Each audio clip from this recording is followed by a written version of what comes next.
Hello, everyone, and welcome to Center for Spiritual Living Rogue Valley in Medford, Oregon. I'm Kimberly Hawkins, the spiritual director here, and we're so grateful you decided to join us for our Sunday celebration. We are a welcoming and inclusive spiritual community dedicated to teaching spiritual tools to transform personal lives and help make a world that works for everyone. With me this morning is Reverend Dr. Linda Rapond, who will be doing our invocation and reading. And our musicians this morning are Anton Miserak and Laura Berryhill, and we go to them now for our opening song. Sit back, relax, and enjoy. And our opening song is by a friend of ours, Michael Gott.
Let's, from that quiet place, open this service with prayer.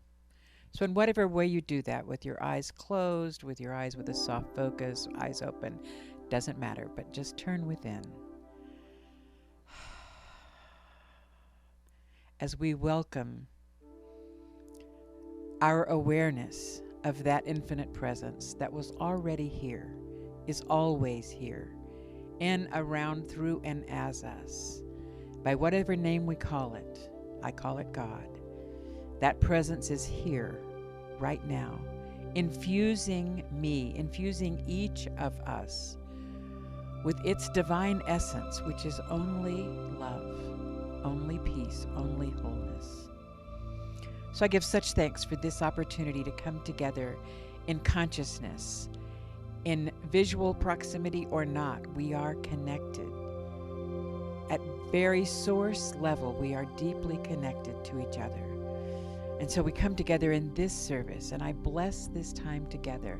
I know that each of us receives that which our soul is asking for, that all flows easily, effortlessly, smoothly for this service and in the hearts and minds and beings of each of us.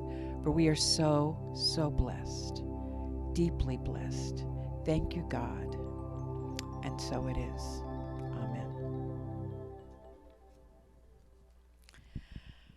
We're going to do a different kind of reading this morning. I've been in so many conversations in the last several weeks about the coming election, the sense of divisiveness that seems to be pervasive around us.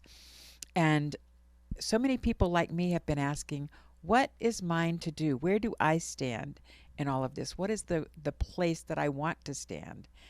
And my friend and colleague, Dr. Jim Lockard, wrote a series of affirmations, which he calls My Affirmations to Guide Me Intentionally and Wisely Through This Political Season. So I just want to share these with you because they really are helping to ground me. Number 1, I only post to social media things that speak to what I'm for, and only in a way that does not denigrate anyone else or their beliefs, remembering that disagreement is not denigration. I only post things that I have researched and reasonably believe to be accurate, not just anything that appears to justify my position. I scroll right by any negative or degrading post about any candidate, whether they're my candidate or not. I am not responsible for changing anyone's mind. I speak my truth in political discussions, but I monitor my emotional self and stay in a sense of love, appreciation, and compassion. If I depart an online or an offline political discussion because it devolves into name-calling or other negativity, I will share the following. I am leaving this discussion for my own well-being, as I choose to be in a place of discourse where all parties are treated with respect. I study the candidates and the issues, using as many sources as possible, including those that have different opinions than my own. I am accountable for what I post and how or whether I vote. I choose to participate in the political process. I support that which is closest to what I believe in. I hold the highest possible vision for the governance of the world, my nation, my state, and my local community. I remain open-minded and willing to give up a position when there is sufficient evidence to the contrary, or when my intuitive knowing clearly points in a different direction. I do my spiritual practices every day to reinforce my success at living up to these affirmations. Thank you.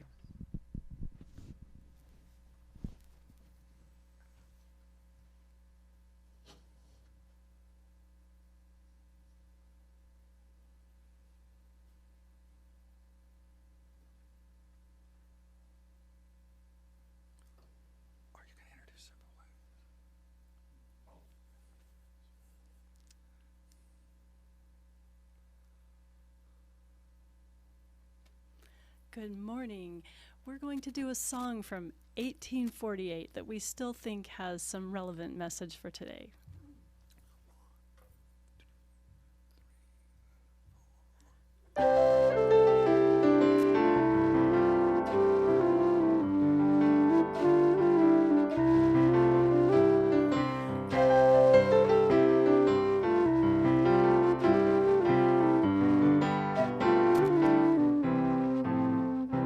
Tis the Gift to be simple, 'tis the gift to be free, 'tis the gift to come down where we ought to be.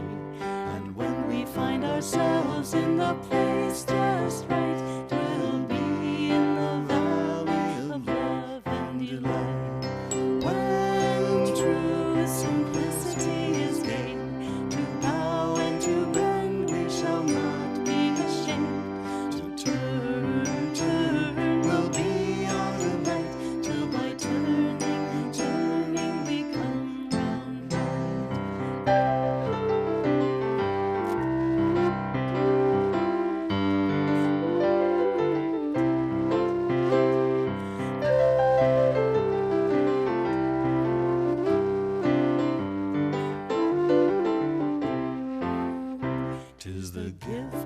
be simple. 'Tis the gift to be free. 'Tis the gift to come down where we ought to be. And when we find ourselves in the place just right, we'll be in the valley of love and delight. When true simplicity is gained, to bow and to bend, we shall not be ashamed. To turn, turn shall be our delight, till by turning and turning we come round right.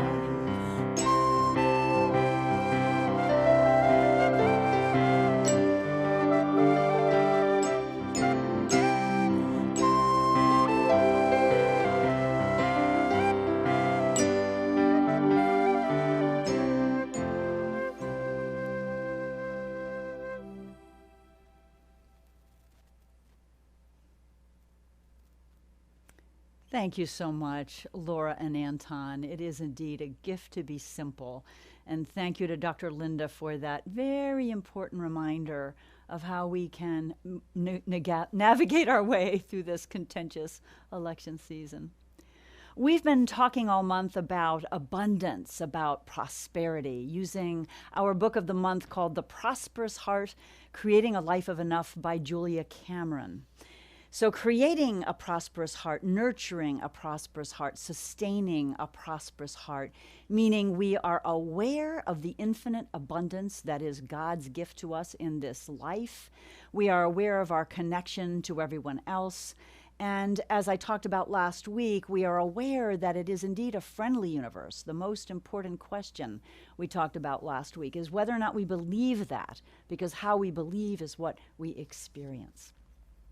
So today, continuing in our book, there's a chapter 4 called Cleaning House. And I had fun with the title this morning of my message. It's called Vacuuming and Decorating, in parentheses, Important Spiritual Practices. And you may be saying, seriously, what do vacuuming and decorating have to do with attracting abundance into my life? And what the heck are vacuuming and decorating have to do with spirituality?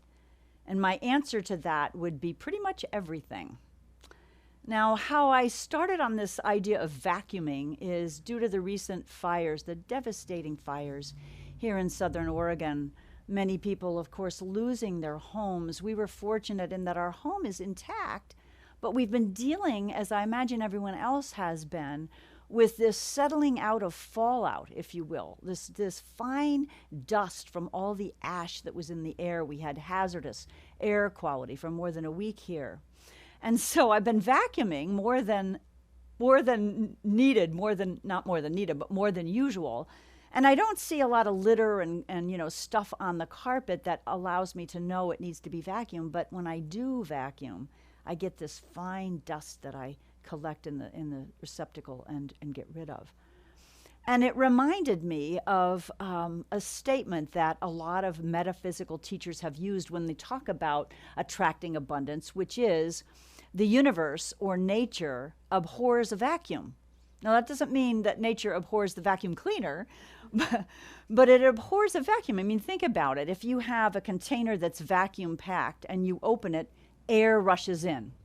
And it's a law of physics. And it's also a metaphysical law when it comes to circulating, that if we're hoarding and hanging on to things we're not using, that we no longer need, or that are more than we need, we're stopping up the flow of good in general.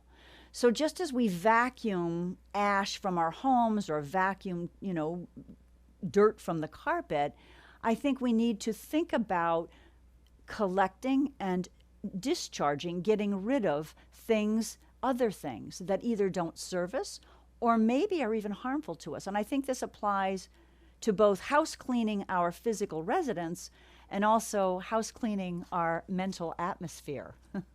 So it could be, false beliefs that we collected when we were younger. It could be limiting ideas, worn out ideas that are no longer serving us. So in the book of the month, Julia Cameron writes, "Nothing impedes the flow of money like physical clutter. Isn't that interesting? Nothing impedes the flow of money like physical clutter. So she recommends a practice of going through the house. And you've probably heard about practices like this before. And I imagine some of you are bigger collectors and have more clutter in your life than others. Some of us are pretty clean. That doesn't apply to me. And I often use the excuse that I'm artistic, and so the artist in me doesn't mind some clutter around. But the fact is, clutter is not the most helpful thing to live with. So what Cameron recommends is you set a timer for 15 minutes, and the first pass through your house or your apartment, you throw away anything that's on surfaces that you don't need anymore. If there's a collection of papers or ads or whatever it is. And then she says, set a timer for 15 minutes and tackle the junk drawer in the kitchen. Anybody have one of those that isn't maybe necessarily so organized at this point? Or tackle a closet or a drawer or even the basement or the attic. Now, those things are going to take maybe some more time. And Cameron says it's not about progress so much as it's not about perfection so much as it is progress. So little by little. So I've been practicing what I am preaching this week, and I tackled my 2 closets, and it was quite the affair. I actually put 52 items of clothing into my car, and I'm deciding how I might circulate it either to where it's needed or it's all stuff that is still in decent shape. And I got to tell you, I have a lighter feeling as I wake up this morning. There's some clarity in my mind. I think physical clutter tends to create clutter in the head and vice versa. I think sometimes when we're upset or preoccupied or cluttered in our thinking, we tend to allow clutter to accumulate around us. So that clearing out process is really a freeing one. And when I look in my closet now, things are neat. My tops are arranged, by color and stacked up neatly. And I know that what's in the closet fits me, suits me, and is in good shape. So it's really lovely. And I'm committed to continuing this process for the next few weeks to get to all the places of my house. Cameron tells an interesting story in the book. It's about a college professor named Taylor. He teaches at an Ivy League school. He's brilliant. He's a beloved teacher. He's well respected and admired in his educational circles.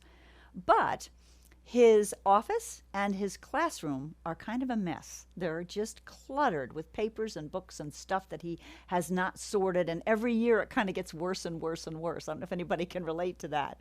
Fortunately, I've moved every few years, and it allows me to clean stuff up.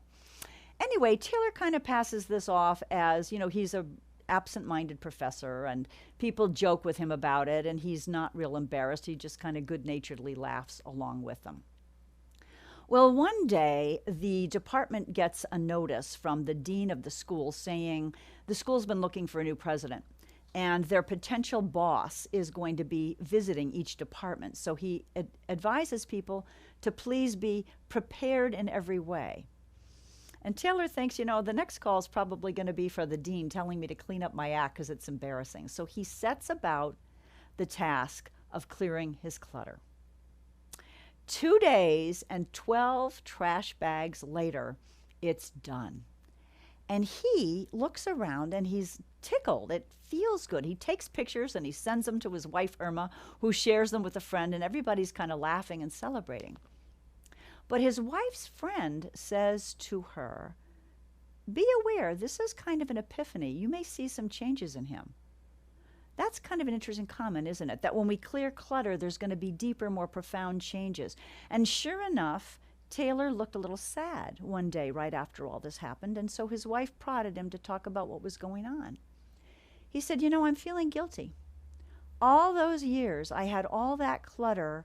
My students, so many of them have said to me, I can think more easily, I can function better in the clear space that you've provided for us now. And he said, I could function with the clutter, but not everybody can. And the truth is, I'm actually able to think more clearly now than I was before. And I feel bad that I didn't do it earlier. So there was an epiphany. There was kind of a spiritual awakening for Taylor. And Julia Cameron writes, his neat and tidy and beautified environment now reflects back his brilliance. And I love that. You know, beauty and order are God qualities. They're qualities of the divine. And when we have beautiful things around us, neat and tidy and orderly, it does reflect back to us the goodness that God is, the bounty that God is. Oddly enough, I think when we simplify things, as Laura and Anton sang about, it's an upliftment for us. Yes? Now, the other thing about clutter, we can think about the relationships in our life as well. And I hate to use the word clutter, but in terms of uplifting who we associate with, Julia Cameron writes about the believing mirrors. Who are the people in our lives who are believing mirrors? In other words, who are the people who reflect back to us, just as a neat and orderly environment reflects back our brilliance and our goodness? Who are the people who believe in us, who stand with us, who believe that our desires and our aspirations and our visions can and will come true? And who are, as one speaker recently talked about, who are the negaholics in our life? Now, this doesn't mean that we diss people. I love the reading Reverend Linda did. Even when we disagree with people or we don't want to spend time with people, we know they're God's children and we respect them and we treat them with kindness. But that doesn't mean we need to hang out with them a lot. That doesn't mean that someone who we allow to bend our ear and we leave the conversation feeling depleted, that it's necessarily a good thing for them or us to stay in that kind of relationship, spending that much time with somebody. So I think the vacuuming and the clearing out applies to physical things in our environment. It applies to thoughts and beliefs in our mental environment. And it also applies to who is our inner circle. Who are the people we choose to spend the most time with? Now, right now, we're probably not talking about spending time in person, are we? But who are the people we tend to be on a Zoom call with or on the phone with or socially distanced? It's a good thing to be thoughtful about. Catherine Ponder, beautiful prosperity minister and writer, said, "When you begin moving out of your life things you do not want, you automatically are attracting things in that you do want. You're making room for what you do want." She said, by letting go of the lesser, we automatically make room for the greater to come in. I love that. So, trash bags, cleaning out. The one last thing I wanted to say about vacuuming and cleaning out is resentment. Any feelings of revenge, any feelings of being victimized. The practice of forgiveness is really a vacuuming practice too, isn't it? Moving out those feelings and coming to a place of equanimity and understanding that we have power to create what we want in life and we're not a victim of anybody else's actions. Clearing out the emotions if we need to at the same time. Now, the second part of my title, remember, was vacuuming and decorating. So what the heck do I mean by decorating? Well, anybody that knows me knows I like to decorate the home. We were just talking about Christmas coming. I love to decorate for Christmas, and I recently got out my fall decorations, so pumpkins and gourds and fall leaves, and I have an arrangement on my mantelpiece and on my hearth in the fireplace in the family room, and I have fall decorations, a wreath, fall wreath on the door and a pumpkin and so on. And for me, it's a happy thing. When I see beauty, I'm reminded of the gorgeous fall weather. Fall is one of my favorite seasons. It was my mom's favorite season, and it reminds me of her. So I've been decorating lately. So how does this apply to spirituality, and how does this apply to the idea of prosperity? Again, I think it's making those choices to decorate, if you will, our life with those people, those thoughts, and those things that uplift us. One of the things that I've realized lately, I am a news podcast junkie. I find it helpful to be abreast of what's going on and to be informed, and I think that's fine. But there comes a point when I need to decorate my mental atmosphere with more uplifting things, right? And so Reverend Dr. Linda, my buddy here, recently turned me on to a podcast called Evolving Faith. And it's a podcast that it's Christian oriented, but it's also affirming and welcoming of other faiths. It's somewhat progressive, even though there are evangelical preachers on there. They're progressive. They are not one idea political, they're not voting one idea in the political arena. They're about making a world that works for everyone. And so that's just one example, of plugging into music or uplifting messages, movies, and so on, so that we can decorate our mental atmosphere with truth and with inspiration. The same goes, as I mentioned earlier, for the relationships in our life. I love that idea. Now, this brings me to the idea of community. I think many of us have been feeling that our lives are not decorated enough with people that we can hug and touch and commune with and go out to eat with. And so I want to remind you that we're doing the best we can in our community to provide opportunities where we can be in touch, where we can communicate. So a reminder that at 1 p.m. each Sunday now after the talk, we're tuning into a community social hall Zoom session so we can just catch up with each other, see each other's faces without masks. Maybe talk about what we're doing if we're following the prosperity practices that I'm offering this month. And following that, just check-in time and catch-up social time. At 1:45, a group of us will be adjourning to a chat room where we can have a book study on the prosperous heart, creating a life of enough, and share with each other the practices that we're doing. By the way, you don't have to be caught up in the book, or you don't even have to have purchased the book to join that chat session if you'd like to, because I think sharing those ideas, I don't know, there's something special about reading a book, digesting it, putting in the practices into our lives, and sharing it. And we get ideas from each other, and we're uplifted from each other. So I'm just inviting you in any way you can. I know that my sister-in-law, Deborah, has created a family chat on a family Zoom call on Sunday afternoon, but just encouraging you to create ways to be connected. And I know all of us are thinking about that these days. In terms of relationships, just a couple more things. Isn't it wonderful when we have reciprocal relationships? Relationships where there's a give and a take, where someone's willing to listen as well as to talk and process things with you. And so I think that it's good to think about those things. Who are the people that uplift us, give us energy? And at the same time, there's nothing wrong with mentoring and serving and being in a relationship perhaps with a younger person where we're really giving more than we're getting. But in a way, if we're helping somebody to step into who they truly are when we're empowering them, that in itself is fulfilling. So I think that's kind of a touchstone, if you will, about what are the relationships that are enlivening, uplifting, bringing me again to the understanding of truth and spirituality, and what are the relationships that maybe not so much. So we get to choose. The other thing I think I want to mention before we wrap up is the prosperous heart loves adventure. It loves newness. And that's kind of hard right now. We're kind of limited in how much travel we can do.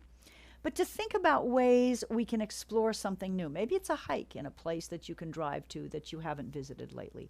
Maybe it's sitting outside at a restaurant, socially distanced, where you can have a nice meal. Recently, I went with a friend named Linda Rapon to Idaho. And oh my goodness, that change of scenery was such a blessing for us. We stayed the first night in Burns, Idaho, in a teepee. Oregon, sorry, thank you. I'm glad she's here. Burns, Oregon, in a teepee, glamping. And the beauty was that there was this hot springs. It was called Crane Hot Springs, this huge outdoor pool of hot water under the stars. And so you could float at night on your back in this warm water and literally not only see the stars, but a brilliant Milky Way. It was amazing. When we got to Boise and Ketchum, one of the highlights for me was going to the botanical gardens where the Dalai Lama had been to bring a prayer wheel. And the garden was called the Garden of Infinite Compassion. And just sitting there and meditating there was such a shift in my energy. So, that adventure. In her original book, Julia Cameron wrote, The Artist's Way, she talks about doing an artist's date once a week, which means going out by yourself and doing something new, something that feeds your soul, something that feeds your creative side. So even though we're socially distanced, even though we're wearing masks, I think there are things that we can think of to do if we get creative, to feed that adventurous soul, to feed that need to see new beauty, to commune with new beings, and to have an experience that creates a prosperous heart that reminds us of the infinite bounty there is. So, my friends, I'm going to encourage us all to do some vacuuming and decorating this week, releasing what no longer serves us, bringing in those things that uplift us, creating an environment like Taylor did that reflects back our brilliance, our goodness, our deservingness, our worthiness. Let's go into prayer. So taking a deep breath. I'm recognizing that all giving presence that is spirit, that is the Lord, whatever we call it, that one power, that one infinite life, infinite intelligence, absolute peace, knowing that prosperity, it's not just money, it is that peace that passeth understanding, that peace that is at the heart of us, that is God's peace. I know it as beauty, as order, as compassion, as love. And I know that it's everywhere present, always standing ready to give us our heart's desire. It is truly the will of God that we prosper in all areas of our life, our health, our wealth, our relationships, loving and harmonious relationships, and our self-expression, our creativity. And so I know that we can never be separate from this good that God is. And I absolutely know this week, as we become choiceful and mindful about how we spend our time, about that inner circle of believing mirrors that we choose to surround ourselves with, that perhaps in a kind way we learn to say no to those people or those events that don't feed our prosperous heart. I know as we decorate and redecorate not only our physical environment, but our mental environment with affirmations, with affirmative prayer, with thoughts and knowing of spiritual truths, letting go of that which no longer serves us, whether it's physical things, thoughts, beliefs, habits. I know as we experience this flow that we prime the pump of that law of circulation, that we, creating that vacuum, allow space for good to come in, new thoughts, new ideas, a new way to be empowered, as Taylor experienced, that clarity of mind and that peace of mind that our environment reflects back to us. And I know as we clean out the closets, clean out the basement, we may well pass along things that someone else can use, that are treasures to someone else, creating the space for new to come in. Just two of the beautiful spiritual practices we're engaging in this month as we together create that prosperous heart that understands our connection, our worthiness, our oneness with divine good, divine abundance, divine peace. And so my prayer for each of us this week is that we do experience that peace that passeth understanding in the midst of a contentious election, that we choose our thoughts, that we choose our posts, that we choose kindness always, respect always for ourselves and for every other being on the planet. In great gratitude to have the opportunity to talk about these truths, to share them, and great gratitude for the call this afternoon when we can come together in community in that inner circle of believing mirrors. I release this word now into that heart of God which has heard and answered this prayer as it does all prayers already. And so we say together, and so it is. Amen. We go now to Anton and Laura once again. What a beautiful prayer. We're going to do a song now that was written with aloha by our friend Matisha.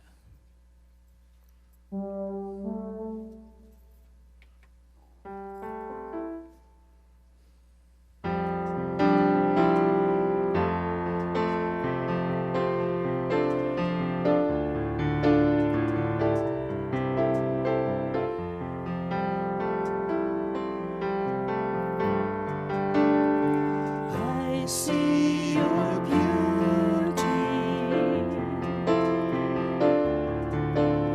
It's all that I can see. Radiance of heaven, a light blessing me.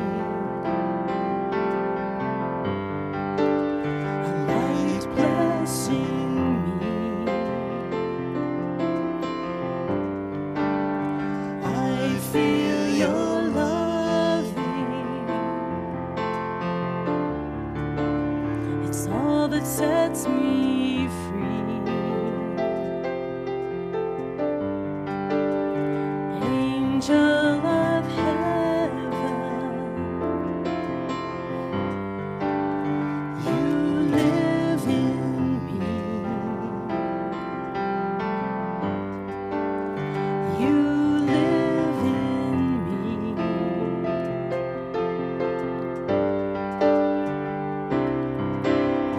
Give with all your heart now.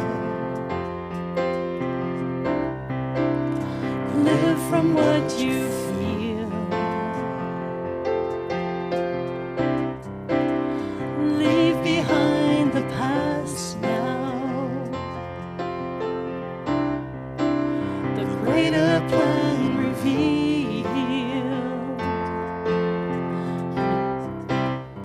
You are the love you're seeking. Your heart lights the way. You are the love you're seeking. Many ways I could say.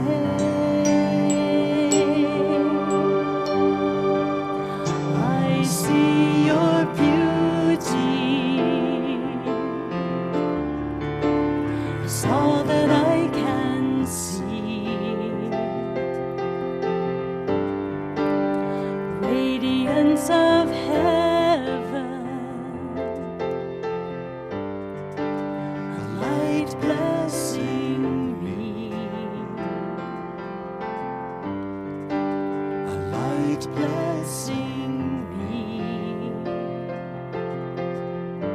A light blessing me. A light blessing me.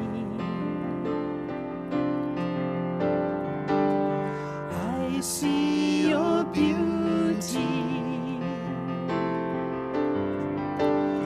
I feel your loving. I see your beauty.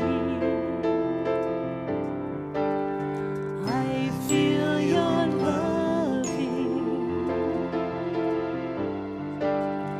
I see your beauty.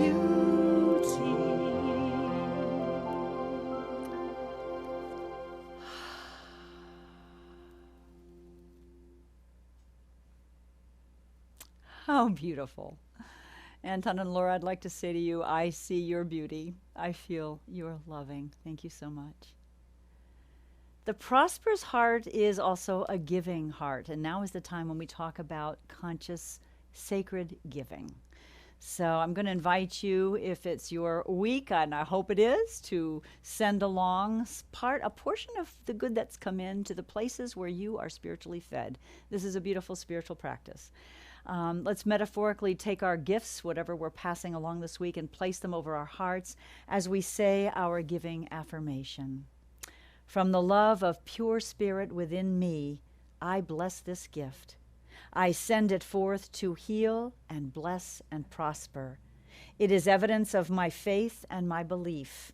It does great work in the world, and it returns to me multiplied abundantly. There are several ways to give to Center for Spiritual Living, Rogue Valley. The old-fashioned way, of course, is to write a check, mail it to P.O. Box 1458, Medford, Oregon, 97501. You can go to our website, cslroguevalley.org, and hit the donate button. You can also donate right here on the Facebook page now. We have a button there. So, some brief announcements before we wrap this up. And I also just want to say thank you for continuing to support us. We are doing our best to help us all stay connected with each other and also stay connected to the truth that Spirit is. Also stay connected to my being able to talk here.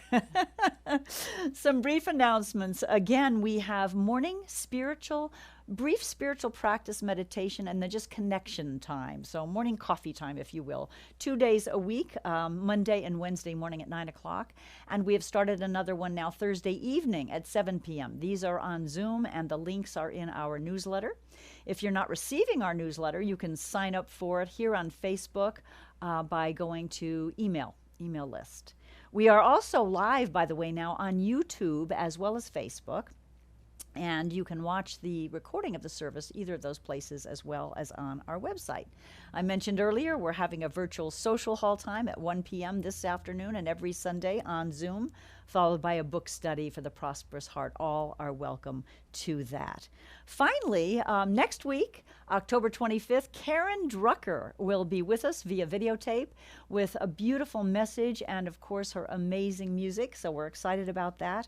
And coming up in November, wrapping up our series on abundance, is none other than prosperity guru Dr. Terry Cole Whitaker, who will also be here via videotape, and you will not want to miss that. That's November 15th.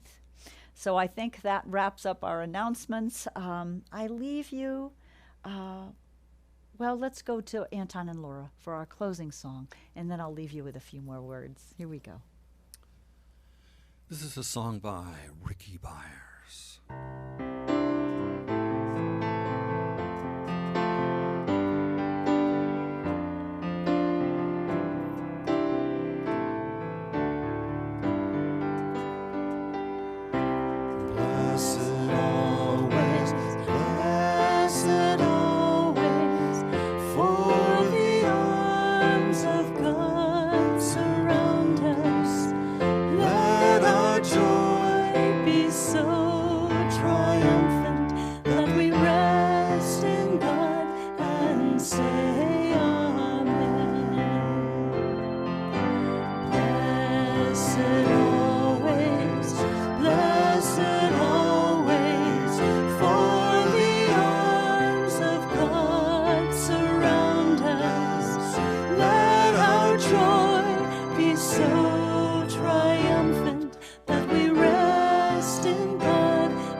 We rest in God and say amen.